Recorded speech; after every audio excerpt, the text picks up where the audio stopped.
الحمد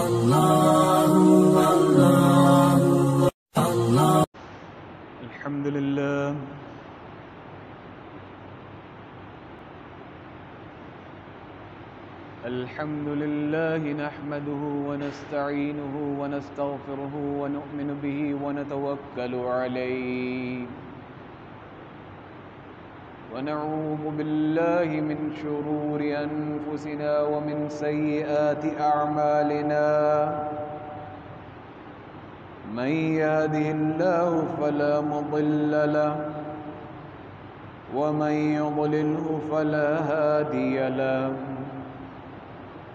ونشهد أن سيدنا وسندنا ومولانا محمدا عبده ورسوله أما بعد فأعوذ بالله من الشيطان الرجيم بسم الله الرحمن الرحيم فسيكفيكهم الله وهو السميع العليم صدق الله العظيم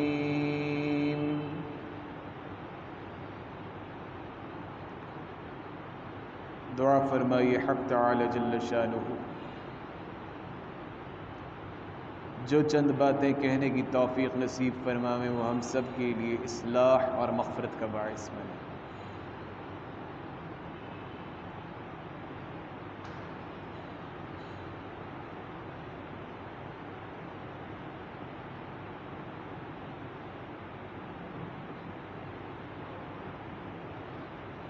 یہ جو آیہ مبارکہ آج میں نے تلاوت کی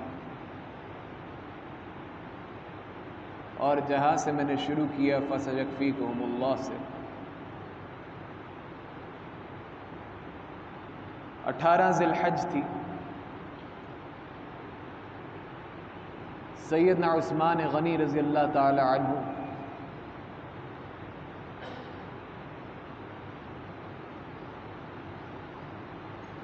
قرآن مجید کی تلاوت کر رہے تھے جس وقت باغیوں نے آپ رضی اللہ تعالی عنہ کے اوپر حملہ کیا،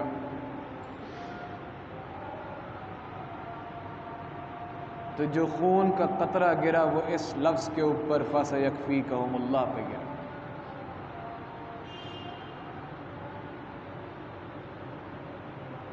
اللہ اکبر کبیرہ۔ تاریخ اسلام شہادت سے بھری ہوئی ہے۔ جناب نبی اکرم صلی اللہ علیہ وسلم کے دور کے اندر بھی مسلمانوں کی عظیم قربانیوں کے نتیجے کے اندر آج اسلام پوری دنیا میں پھیلا۔ آپ دیکھتے ہیں کہ یہ آخری مہینہ اسلامی سال کا یہ بھی ایسی شہادت سے عبارت ہے جس کو ہم مظلومانہ ترین شہادت کہہ سکتے ہیں، اور مسلمانوں کی سال کی ابتدا بھی ایسے واقعے سے ہے جس کے اوپر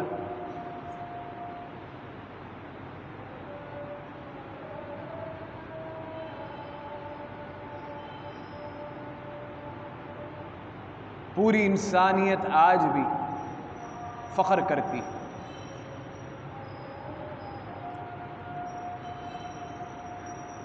بزرگان محترم،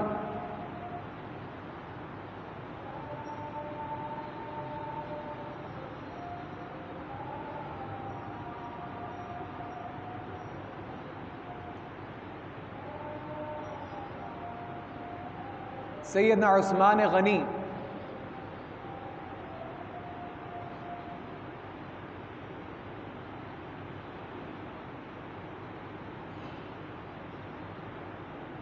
السابقون والاولون، یعنی شروع کے لوگوں میں سے جنہوں نے اسلام قبول کیا.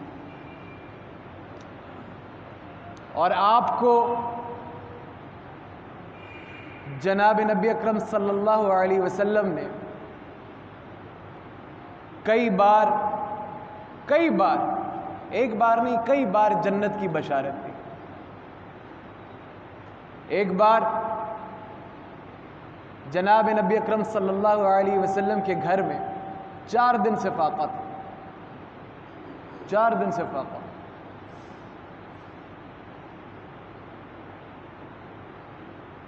سیدنا عثمان غنی رضی اللہ تعالی عنہ کو اطلاع ملی، خبر ملی.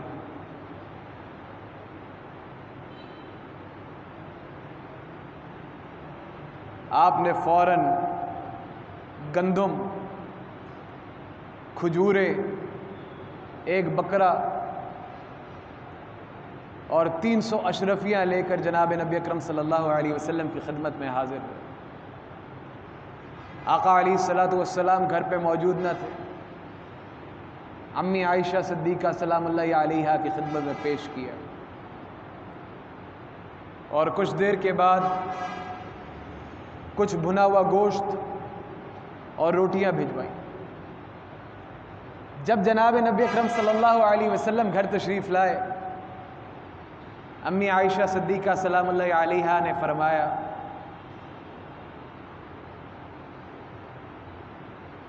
اور یہ بات بتلائی کہ سیدنا عثمان تشریف لائے اور یہ سب لے کر آئے، تو آپ گھر نہیں ٹھہرے، آپ فوراً نکلے، مسجد تشریف لے گئے اور سیدنا عثمان غنی رضی اللہ تعالیٰ عنہ کے لیے ہاتھ اٹھا کے اللہ سے دعا مانگ اور 3 دفعہ فرمایا کہ اللہ میں عثمان سے راضی، تو بھی عثمان سے راضی ہو جائے. یا اللہ میں عثمان سے راضی، تو بھی عثمان سے راضی ہو جائے. امی عائشہ صدیقہ سلام اللہ علیہا فرماتے ہیں کہ آپ کو اور کبھی اس طرح سے دعا مانگتے نہیں دیکھا. جب آپ سیدنا عثمان رضی اللہ تعالیٰ عنہ کے لیے دعا کرتے تو آپ کی بغل مبارک ننگی ہو جائے. ایک واقعہ نہیں، کئی واقعہ. جنگ تبوک پر جس کا واقعہ آپ نے سنا کہ سیدنا جب حضور نبی اکرم صلی اللہ علیہ وسلم نے مال خرچ کرنے کی ترغیب دی، جس پہ سیدنا عمر رضی اللہ تعالیٰ عنہ نے سوچا کہ آج میں ابو بکر سے بازی لے جاؤں، آج میں ابو بکر سے بازی لے جاؤں گا، ان کے پاس اتنا مال آج نہیں ہے. کیونکہ صحابہ کی تو بات تھی کہ وہ نیکیوں کے اندر بڑھنے کی کوشش کرتے تھے. تو سیدنا ابو بکر صدیق رضی اللہ تعالی عنہ پورے گھر کا سامان لے آئے. سیدنا عمر فاروق رضی اللہ تعالی عنہ آدھا سامان لے آئے.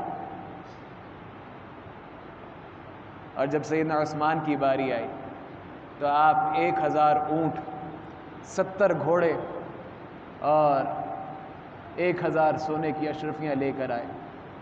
جناب نبی اکرم صلی اللہ علیہ وسلم منبر سے تشریف لائے اور بار بار اشرفیوں کو الٹتے پلٹتے اور فرمایا کہ اللہ تجھ سے راضی ہو جائے اور تیرے بعد تیرے سارے گناہ معاف آج کے اور بعد ہی. اللہ اکبر.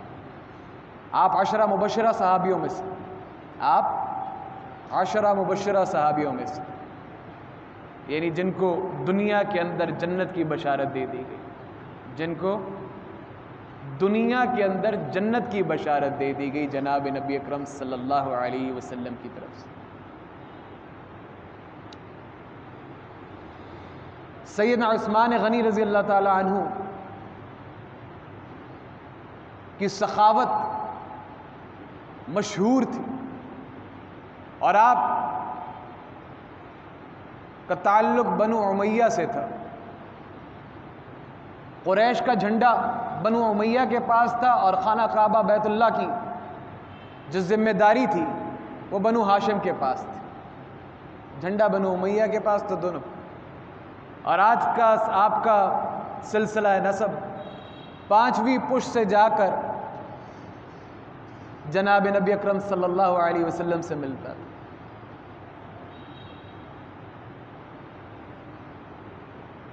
آپ جناب نبی اکرم صلی اللہ علیہ وسلم کی پھپھی زاد بہن کے بیٹے تھے یعنی رشتے میں آپ بھانجے ہو۔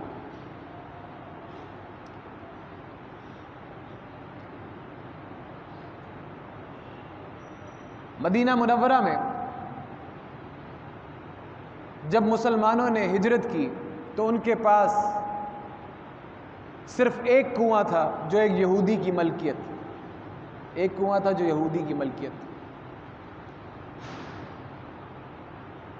تو حضور نبی اکرم صلی اللہ علیہ وسلم نے بشارت دی کہ یہ جو کنواں خریدے گا اور مسلمانوں کے لیے وقف کر دے گا، تو سیدنا عثمان غنی رضی اللہ تعالی عنہ نے وہ کنواں خریدا، اس یہودی سے منہ مانگے داموں، اور مسلمانوں کے لیے وقف کر دیا۔ پھر وہ وقت آیا ذی قعدہ کے اول میں سن 35 ہجری میں کہ آپ کے گھر کو چاروں طرف سے حصار میں لے لیا گیا، نہ پانی پینے کی اجازت، نہ کھانا دینے کی اجازت، یہاں تک کہ ام المؤمنین ام حبیبہ رضی اللہ تعالی عنہا کچھ کھانا بنا کر لے کر گئیں تو آپ کی شان میں بھی گستاخی کی گئی اور آپ کو بھی واپس بھیجا گیا۔ سیدنا علی رضی اللہ تعالی عنہ نے کچھ لوگوں کے ہاتھ، چند نوجوانوں کے ہاتھ کچھ پینے کی چیزیں اور کچھ کھانے کی چیزیں بھجوائیں، آپ کو بھی روکا گیا، لیکن وہ نوجوان لوگ لڑ جھگڑ کر کسی طریقے سے وہ پہنچانے میں کامیاب رہے۔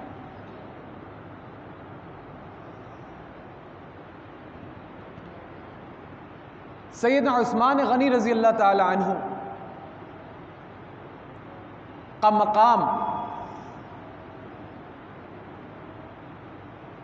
جناب نبی اکرم صلی اللہ علیہ وسلم فرماتے ہیں کہ ہر نبی کا جنت میں ایک ساتھی ہوگا۔ سیدنا موسیٰ علیہ السلام نے یہ جب اللہ پاک سے دعویٰ کر رہے تھے، ہم کلام ہوتے تھے تو فرماتے تھے کہ اللہ ہر نبی کا ساتھی ہوگا، میرا ساتھی کون ہے مجھے دنیا میں دکھا دے۔ سیدنا موسیٰ علیہ السلام بڑے لاڈلے تھے، میرا ساتھی کون ہے مجھے دنیا میں دکھا دے۔ تو آپ کو بتلایا گیا کہ وہ فلاں شخص تیرا دنیا میں جنت میں ساتھی ہوگا۔ آپ کو تعجب ہوا کہ وہ فلاں شخص کون ہے، وہ فلاں شخص کون ہے؟ آپ چلے گئے، جا کے دیکھا تو وہ ایک کسائی تھا۔ سارا دن دیکھتے رہے کہ اس کا کیا عمل ہے، یہ کتنا نیک انسان ہوگا کہ جنت میں ایک نبی کا ساتھی ہو۔ جب دیکھا کچھ سمجھ میں نہ آئی، اس نے دکان کھولی، گوشت بنایا، سب کو دیا۔ دینے کے بعد دکان بند کرنے کا وقت ہوا، دکان بند کی۔ آپ کو کوئی عمل ایسا نظر نہیں آیا کہ جو کہ بہت ہی بڑا عمل ہو، جو کہ بہت ہی بڑا عمل ہو کہ وہ جنت میں نبی کا ساتھی ہوگا؟ نیک تھے، صاف تھے،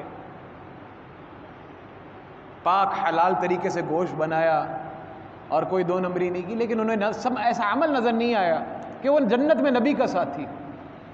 آپ پیچھے دکان بند ہوئی، پیچھے چلے گئے۔ وہ جب گھر گئے تو گھر جا کے دیکھا تو اندر سے ایک آواز آئی کہ آ گیا؟ میں نے کہا جی ماں جی آ گیا۔ تو انہیں دیکھا کہ ماں بوڑھی ہے، بوڑھی ماں انتظار کر رہی تھی، بیٹا آیا۔ اس نے اپنے ہاتھ سے گوشت جو دکان سے بنایا تھا ماں کے لیے بنایا، پکایا، اپنے ہاتھ سے ماں کو کھلایا، ماں کی خدمت کی، منہ دھلایا، اپنے ہاتھ سے کھانا کھلایا، ماں کو دبایا۔ تو ماں نے دعا دی اللہ تجھے موسیٰ کا ساتھی بنائے۔ تو ماں کی دعا اتنی بلند ہوتی ہے کہ جب سیدنا موسیٰ علیہ السلام نے پوچھا کہ ہر نبی کا دنیا جو جنت میں کوئی ساتھی ہوگا، میرا ساتھی کون ہے؟ تو آپ نے کہا وہ فلاں کسائی، وہ فلاں قصاب تیرا ساتھی ہے۔ تو ماں کی دعا لینی چاہیے، ماں کی دعا۔ اللہ اکبر۔ خود جناب نبی اکرم صلی اللہ علیہ وسلم نے فرمایا کہ اگر میری والدہ حیات ہوتی اور میں نماز پڑھ رہا ہوتا، میری ماں کی آواز مجھے دیتی، میں نماز توڑ کے جاتا، بتاتا ماں کا مقام کیا، نماز چھوڑ کے جاتا، ماں کی دعا لینی۔ تو سیدنا عثمان غنی کا مقام کیا ہے؟ عثمان غنی کا مقام کیا ہے کہ جناب نبی اکرم صلی اللہ علیہ وسلم نے فرمایا کہ ہر نبی کا جنت میں ساتھی ہوگا، میرا ساتھی عثمان۔ اللہ اکبر، میرا ساتھی عثمان۔ مسلمانوں، تاریخ اسلام شہادتوں سے بھری پڑی، اور یہ شہادت اپنے آپ میں ایک ایسی شہادت ہے جس کو سن کر سخت سے سخت جان انسان بھی، جس کو پڑھ کر سخت سے سخت جان انسان بھی، جس کو سوچ کر سخت سے سخت جان انسان کا بھی دل لرز جائے۔ کوئی بات نہیں، لیکن آج ہم تاریخ کے ان بابوں کو بھلا چکے ہیں، اور جس بیرار روی کی زندگی ہم گزار رہے ہیں، کیا عجب کہ دنیا ہمارے بیچ میں وسوسے، دنیا ہمارے بیچ میں جھوٹی باتیں ڈال کر لڑانے کی کوشش کر رہی۔ ایک منافق تھا عبداللہ بن سبا، ایک منافق تھا عبداللہ بن سبا۔ اس منافق نے نیک مسلمان ہونے کا روپ دھارا۔ سیدنا عثمان غنی رضی اللہ تعالی عنہ سے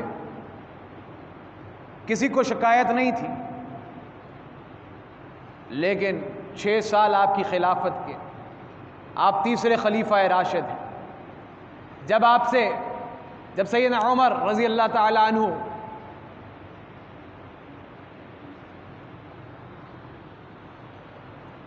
پر قاتلانہ حملہ ہوا اور آپ زخمی ہوئے، تو لوگوں نے کہا کہ اپنا جانشین مقرر کر دیجیے۔ تو آپ نے چند نام دیے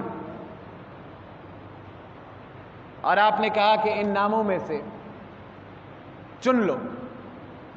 تو سیدنا عبد الرحمن ابن عوف رضی اللہ تعالی عنہ نے خفیہ رائے شماری کے ذریعے سیدنا عثمان رضی اللہ تعالی عنہ کا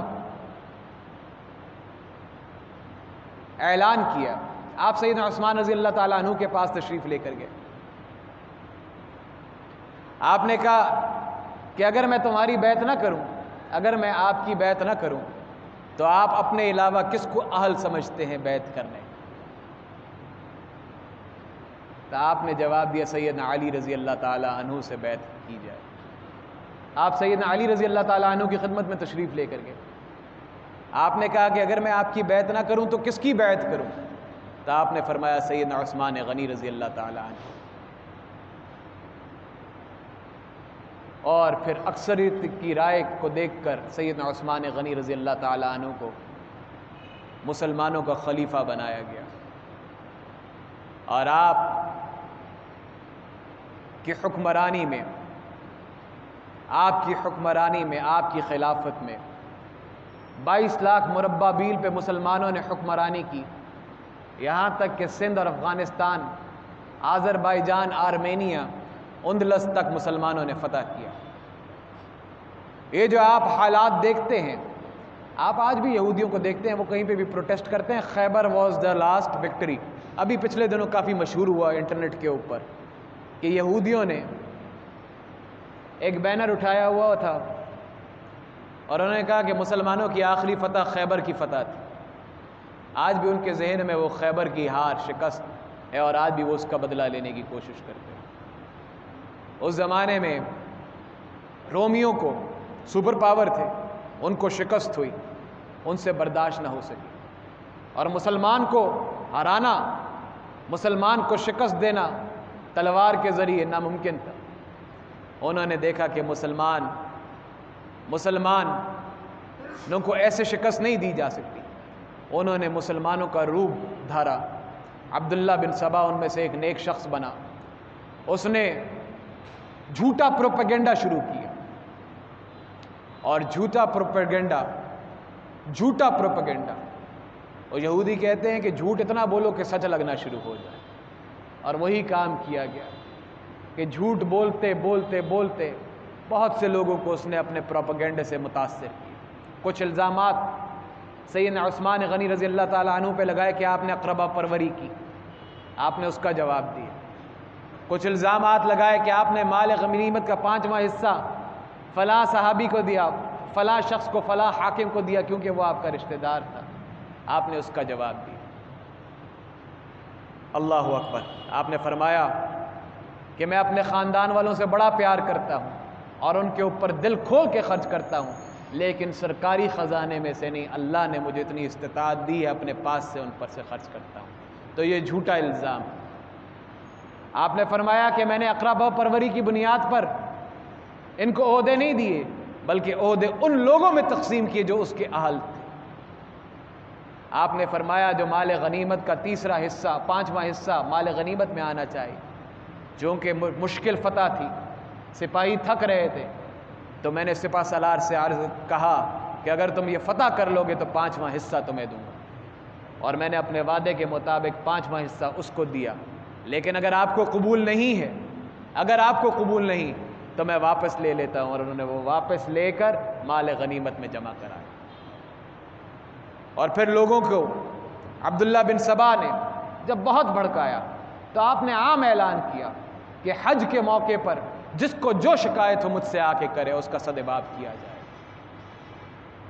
لیکن عبداللہ بن سبا نے کاروائیاں ایسی کر دی، لوگوں کے دلوں میں شک ایسا پیدا کیا، اور پھر خفیہ خطوں کے ذریعے کوفہ، بصرہ اور مصر کے لوگوں کے درمیان رابطہ کیا، اور جو باغی ہر جگہ پہ شر پسند ہوتے ہیں، جو لوگ اس کے باتوں میں آئے ان کو اکٹھا کیا، اور مدینے کے باہر سب ایک ہی وقت میں جمع ہوا۔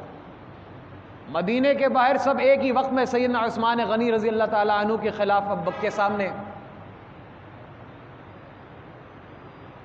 جمع ہوئے، اور آ کر مدینے کے باہر بستی بنائی، اور پھر جتنے جلیل القدر اور بزرگ صحابی مدینہ میں موجود تھے سب کو اپنے ساتھ ملانے کی کوشش کی گئی۔ اس میں سیدنا علی رضی اللہ تعالیٰ عنہ بھی تھے، اس میں اور صحابی بھی تھے، سب جلیل القدر صحابہ نے انکار کیا، اور پھر سیدنا علی رضی اللہ تعالیٰ عنہ خود تشریف لے کر گئے اور ان سے ان کے پوچھی وجہ بغاوت کی۔ تو انہوں نے کہا اور کوئی وجہ نہیں، اس کو تبدیل کر دیا جائے فلاں گورنر کو، تو اس کی جگہ سعید بن العاص کو تبدیل کر دیا جائے، ہماری اور کوئی بات نہیں۔ جب انہیں وہ کوئی بات، تو آپ نے فرمایا کہ تمہارے تمام جائز مطالبات مانے جائیں گے۔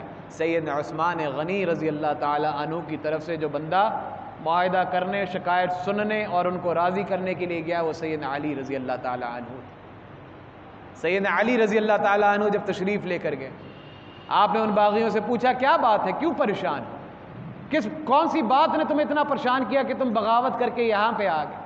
تو انہوں نے کہا یہ اور تو کوئی بات نہیں تھی، جب آپ نے کہہ دیا تمام جائز مطالبات مان لیے جائیں۔ انہوں نے کہا فلاں گورنر کو تبدیل کر لیا جائے۔ انہوں نے کہا جی ابو موسیٰ عشری کو لگا دیتے ہیں، جس طرح تمہاری امنگوں کے مطابق سیدنا عثمان غنی رضی اللہ تعالیٰ عنہ نے خط میں لکھا، خود خط میں لکھا کہ تمہاری امنگوں کے مطابق میں نے اس کو معزول کر دیا، اور تمہاری امنگوں کے مطابق ابو موسیٰ عشری کو گورنر۔ اب وہ لوگ واپس جا رہے تھے، سیدنا علی رضی اللہ تعالیٰ عنہ واپس تشریف لے آئے، وہ اپنے اپنے رستے لے کر واپس چلے گئے۔ کچھ وقت گزرتا ہے، مدینہ کی گلیوں میں گھوڑوں کی ٹاپ، تیز گھوڑے آتے ہیں، اور انتقام انتقام انتقام کی آوازیں بلند ہوتی ہیں۔ یہ واقعہ اور 2-4 منٹ میں مکمل کر کے نماز کھڑی کرتا ہوں، لیکن یہ واقعہ سننا اس لیے ضروری ہے کہ ہمیں معلوم ہونا چاہیے کہ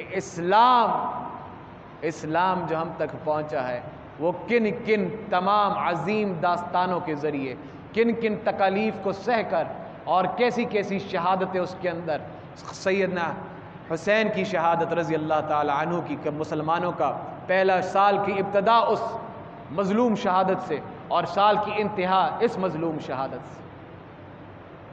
انتقام انتقام کی آوازیں آتی ہیں۔ سیدنا علی رضی اللہ تعالیٰ عنہ پھر نکلتے ہیں، دیکھتے ہیں کیا ہوا، پوچھا کہ کیا ہوا، تم لوگ تو واپس گئے تھے، تم کہاں سے واپس آ گئے؟ انہوں نے کہا کہ ایک شخص بڑی تیزی سے جا رہا تھا کوفے کی طرف، ہم نے اس کو روکا، ہمیں شک ہوا، وہ مدینہ سے نکلا کوفے کی طرف جا رہا تھا، ہمیں اس کو دیکھ کر شک ہوا، تو ہم نے اس کے پاس سے خط برآمد کیا۔ خط کے اندر لکھا ہوا تھا یہ جو باغی آئے ہیں، کوفے کے گورنر کے نام خط تھا، یہ جو باغی آئے ہیں ان کو قتل کر دیا جائے، جو باغی آئے ہیں ان کو قتل کر دیا جائے۔ اور ہم نے اس کو پکڑ لیا ہے، خط ہم نے لے لیا، اور اب ہم خون کے پیاسے ہیں، ہم واپس آئے ہیں اپنا بدلہ لینے کے لیے۔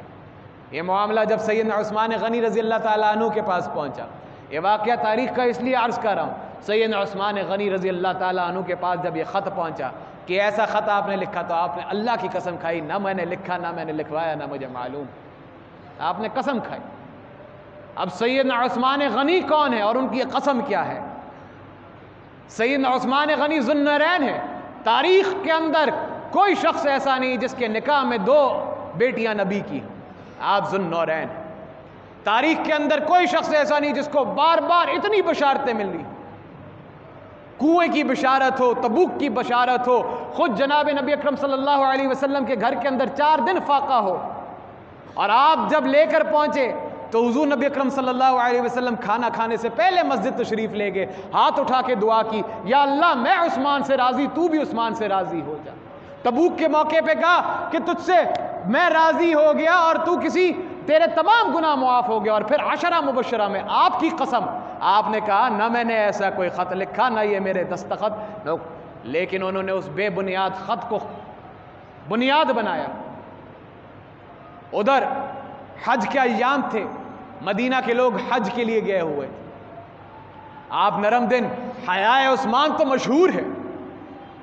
امی عائشہ پوچھتی ہیں کہ میرے والد آتے ہیں، آپ جس حالت میں ہوتے ہیں اسی حالت میں تشریف فرما رہتے ہیں، لیکن جب سیدنا عثمان رضی اللہ تعالیٰ عنہ تشریف لاتے ہیں تو آپ اپنے آپ کو فوراً درست کرتے ہیں۔ تو آپ نے کہا عائشہ، عثمان سے تو فرشتے بھی حیا کرتے ہیں۔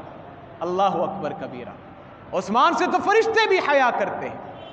وہ کنواں خود، اور اس کے علاوہ بشارت، مدینہ کے اندر جب مسلمان پہنچے، مسجد نبوی کا قیام ہوا، مسلمانوں کی تعداد بڑھی تو مسلمان مسجد میں پورے نہیں آتے تھے، اللہ نے بشارت دی، حضور نبی اکرم صلی اللہ علیہ وسلم نے جنت کی بشارت دی اس شخص کے لیے جو مسجد نبوی کو بڑھائے گا، اس کے لیے جگہ لے کر وقف کرے گا۔ سیدنا عثمان غنی رضی اللہ تعالیٰ عنہ کو پھر جنت کی بشارت ملی کہ انہوں نے مسجد کے لیے جگہ لے کر مسجد تعمیر کرائی، مسجد نبوی کے اندر۔ اللہ اکبر کبیرہ۔ 40 دن ذی قعدہ کے اوائل کے اندر یہ محاصرہ شروع ہوا، کھانے پینے کی اجازت نہیں دی گئی، آپ باہر تشریف لاتے ہیں، آپ اپنی باتیں یاد کراتے ہیں چھت کے اوپر، اپنے مکان کے اوپر، کہ تمہیں یہ وقت یاد نہیں جب جناب نبی اکرم صلی اللہ علیہ وسلم نے کہا تھا کہ مسجد کے اندر جگہ کم پڑ گئی، آج تم مجھے، اور میں نے وہ جگہ لے کر اس میں شامل کیا، آج تم مجھے اسی مسجد میں نماز نہیں پڑھنے دیتے۔ حضور نبی اکرم صلی اللہ علیہ وسلم نے فرمایا تھا کہ مسلمانوں کو پانی کی دقت ہے، میں نے وہ کنواں لے کر مسلمانوں کے لیے وقف کیا تھا، آج تم مجھے اس کنویں کا پانی نہیں پینے دیتے۔ ام المؤمنین ام حبیبہ، گھر کے اندر کھانا نہیں ہے، آپ کے گھر کی طرف پہرا ہے، ام حبیبہ رضی اللہ تعالی عنہ کھانا بنا کے لے کر جاتی ہیں، لیکن ظالم باغی منافقین اس قسم کے تھے، ایسے بغاوت کی، انہوں نے ان کی بھی شان میں گستاخی کی۔ جب آپ کو معلوم پڑا کہ یہ قتل کرنے کا ارادہ رکھتے ہیں، کیونکہ محاصرے کو 30-35 دن گزر گئے اور باغیوں کو خیال ہوا کہ مسلمان حج سے واپس آنے والے ہیں، حج سے واپس آ گئے تو پھر تو ہماری بغاوت کچل دی جائے گی۔ اس دوران چند نوجوان اسلحہ لے کر پہنچے سیدنا عثمان غنی رضی اللہ تعالیٰ عنہ کے پاس، اور آپ کو کہا آپ اجازت دیں، ان باغیوں سے ہم مقابلہ فرماتے ہیں۔ چونکہ آپ نرم دل تھے، آپ نے کہا نہیں، میری خاطر نہیں، میری جان کی خاطر مسلمان کا خون بہے، ایسا مناسب نہیں۔ آپ کو سیدنا امیر معاویہ رضی اللہ تعالیٰ عنہ نے خط لکھا کہ آپ میرے پاس آ جائیں، یہاں پہ آپ کی جان کو کوئی خطرہ نہیں ہوگا۔ آپ نے کہا چاہے میری جان چلی جائے، میں پیغمبر کا مدینہ نہیں چھوڑ سکتا صلی اللہ علیہ وسلم۔ آپ کو جناب نبی اکرم صلی اللہ علیہ وسلم سے اتنی محبت۔ جب آپ کو معلوم پڑا کہ ایک مارنے کا ارادہ رکھتے ہیں، آپ دوبارہ چھت پہ تشریف لے کر آئے۔ آپ نے کہا ایک مسلمان کو 3 ہی صورتوں میں مارا جا سکتا ہے، ایک وہ کلمے کے بعد کلمے سے پھر جائے، مسلمان ہونے کے بعد غیر مسلم ہو جائے، ایک نکاح کے بعد اس نے زنا کیا ہو، تیسرا ایک نکاح کے بعد اس نے زنا کیا ہو، تیسرا اس نے کسی مسلمان کا ناحق خون مارا ہو۔ کسی مسلمان کو ناحق مارا ہو، اللہ کی قسم میں نے ان میں سے تینوں کام نہیں کیے، پھر تم میرے خون کے پیاسے کیوں؟ لیکن چونکہ وہ بغاوت تھی اس قسم کی، یہودیوں کی ایسی سازش تھی، عبداللہ بن سبا کی ایسی سازش تھی کہ وہ آنکھوں پہ پٹی بندھی ہوئی تھی، آنکھوں پہ پٹی بندھی ہوئی تھی۔ آپ کے دروازے پہ پہرا کون دے رہا ہے؟ حضرت حسن رضی اللہ تعالیٰ عنہ، حضرت حسن رضی اللہ تعالیٰ عنہ پہرا دے رہے ہیں۔ اب آپ کے گھر 18 ذی الحجہ کو حملہ کرتے ہیں اور چند صحابہ جو دروازے پہ پہرا دے رہے ہوتے ہیں، زبیر ابن طلحہ اور سیدنا حسن رضی اللہ تعالیٰ عنہ مقابلہ فرماتے ہیں، ان اندر نہیں گھسنے دیتے۔ ساتھ والے گھر سے وہ ٹاپ کر چھت کی ذریعے گھر کے اندر داخل ہوتے ہیں۔ آپ تلاوت کر رہے ہوتے ہیں، آپ روزے سے ہوتے ہیں، 82 سال آپ کی عمر ہوتی ہے، 82 سال کی عمر میں نہتے کوئی ایسا کام نہیں کیا، کوئی ایسا کام نہیں کیا، آپ تلاوت کر رہے ہوتے ہیں، آپ پر نیزے سے، گرم سلاخ سے اور تلوار سے حملہ کیا جاتا ہے، آپ کی اہلیہ آگے بڑھتی ہیں، آپ کی انگلیاں بھی کٹ جاتی ہیں، اور جب تلاوت کر رہے ہوتے ہیں اور جس وقت آپ کو شہید کیا جاتا ہے، جو خون کا قطرہ جس آیہ مبارکہ پہ کہ جس حصے پہ پڑتا ہے وہ ہوتا ہے فَسَيَكْفِيكَهُمُ اللَّهُ، اللہ اکبر کبیرہ۔ تو اسلام ان عظیم شہادتوں کی عبارت سے زندہ ہے، اور جو ان کے بارے میں بغض رکھتا ہو، اللہ پاک ہم سب کے لیے آسانی کے معاملات فرمائے۔ اللہ پاک صحابہ کے طرز زندگی کو اختیار کرنے والا پکا کھرا محمدی مسلمان بنائے۔ اللہ ہم سب کو آپس میں اتفاق، پیار، محبت نصیب فرمائے۔ وآخر دعوانا ان الحمد للہ رب العالمین۔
الحمد لله الذي نور قلوب العارفين بنور الإيمان وشرح صدور الصادقين بالتوحيد والإيقان، وصلى الله تعالى على خير خلقه محمد وعلى آله وصحبه أجمعين.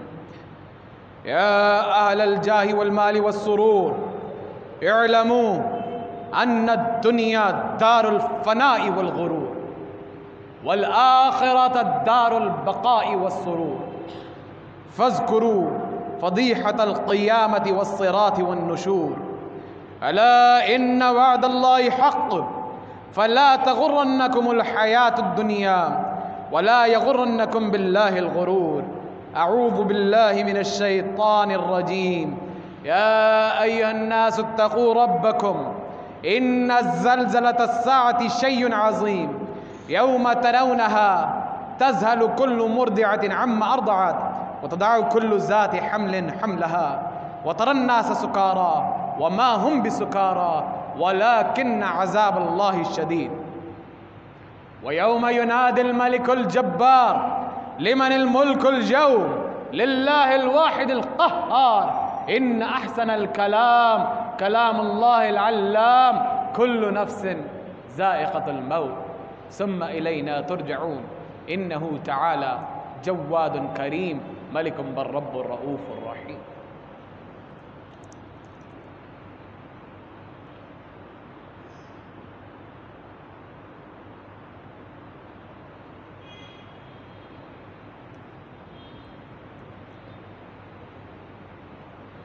الحمد لله نحمده ونستعينه ونستغفره ونؤمن به ونتوكل عليه ونعوذ بالله من شرور أنفسنا ومن سيئات أعمالنا من يهده الله فلا مضل له ومن يضلله فلا هادي له ونشهد أن لا إله إلا الله وحده لا شريك له ونشهد أن سيدنا ومولانا محمدا عبده ورسوله أما بعد.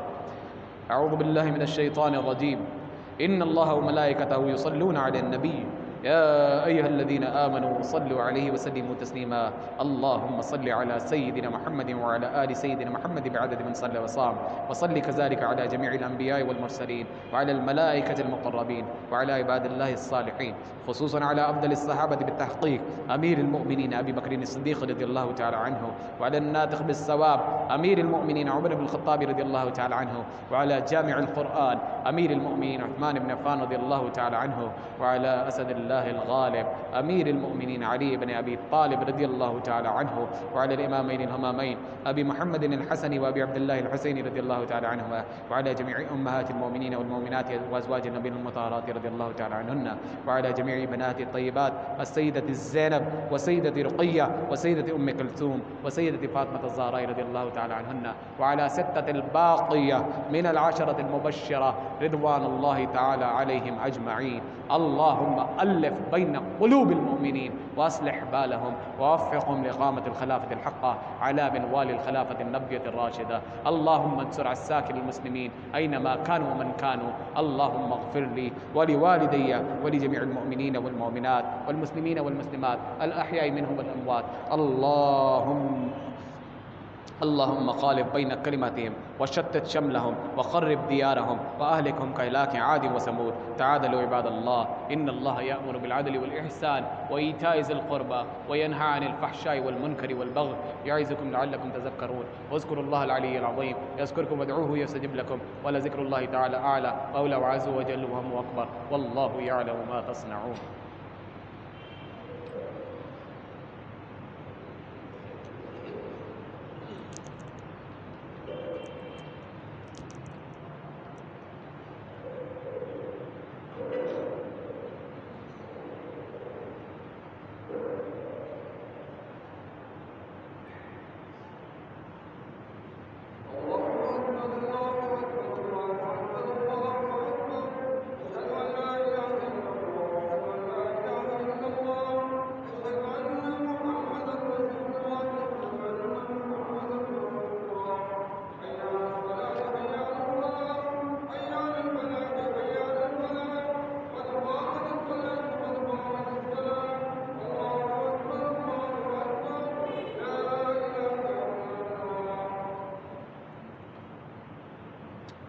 الله أكبر.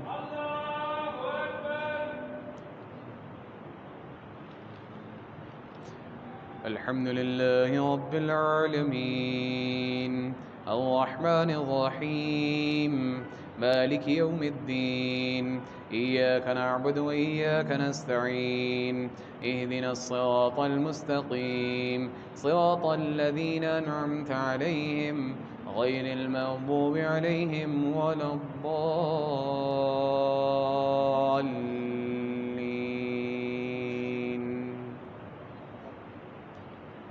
سبح اسم ربك الأعلى الذي خلق فسوى والذي قدر فهدى والذي أخرج المرعى فاجعله غثاء أحوى سنقرئك فلا تنسى إلا ما شاء الله إنه يعلم الجهر وما يخفى ونيسرك لليسرى فذكر إن نفعت الذكرى فيذكر من يخشى ويتجنبها الأشقى الذي يصلى النار الكبرى ثم لا يموت فيها ولا يحيا قد أفلح من تزكى وذكر اسم ربه فصلى بل تؤثرون الحياة الدنيا والآخرة خير وأبقى إن هذا لفي الصحف الأولى صحف إبراهيم وموسى. الله أكبر.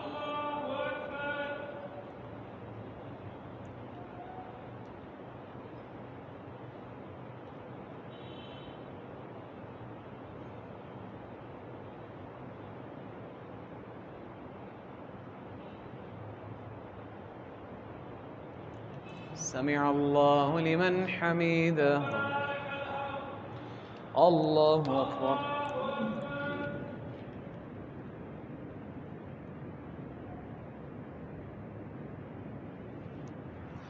الله أكبر. الله أكبر.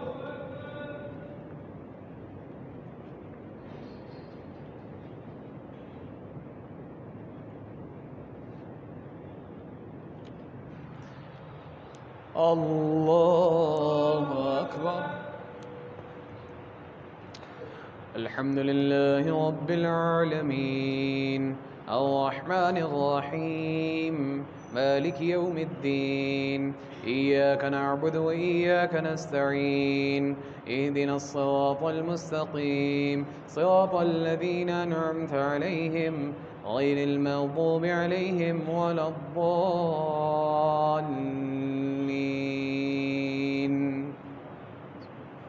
أفلا ينظرون إلى الإبل كيف خلقت وإلى السماء كيف رفعت وإلى الجبال كيف نصبت وإلى الأرض كيف سطحت فذكر إنما أنت مذكر لست عليهم بمسيطر إلا من تولى وكفر فيعذبه الله العذاب الأكبر إن إلينا إيابهم ثم إن علينا حسابهم. الله أكبر.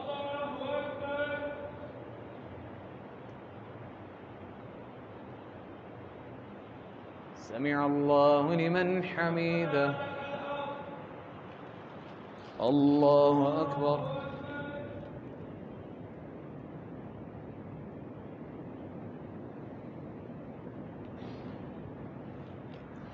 الله أكبر. الله أكبر.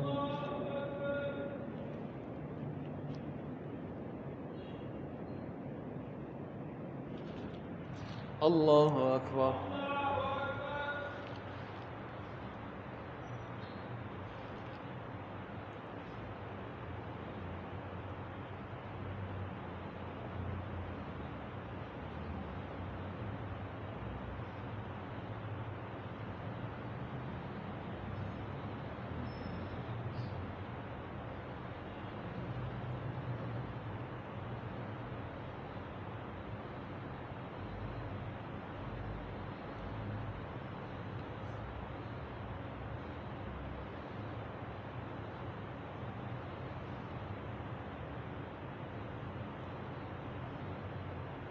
السلام عليكم ورحمة الله. السلام عليكم ورحمة الله.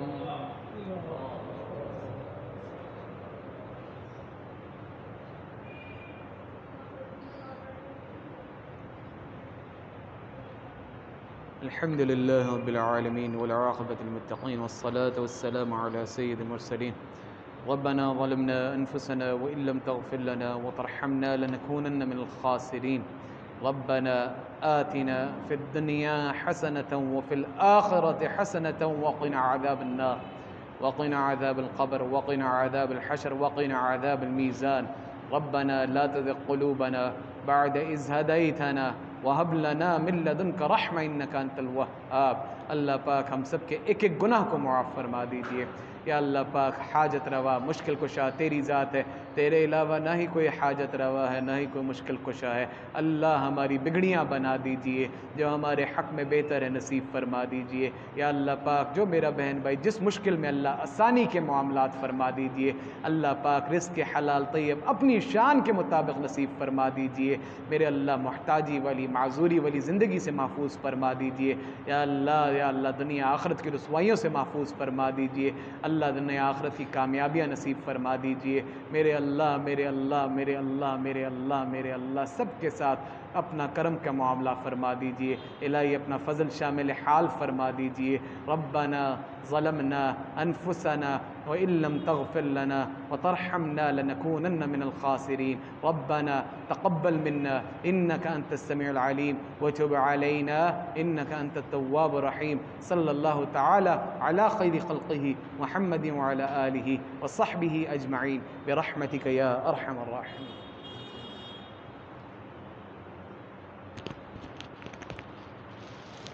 Allah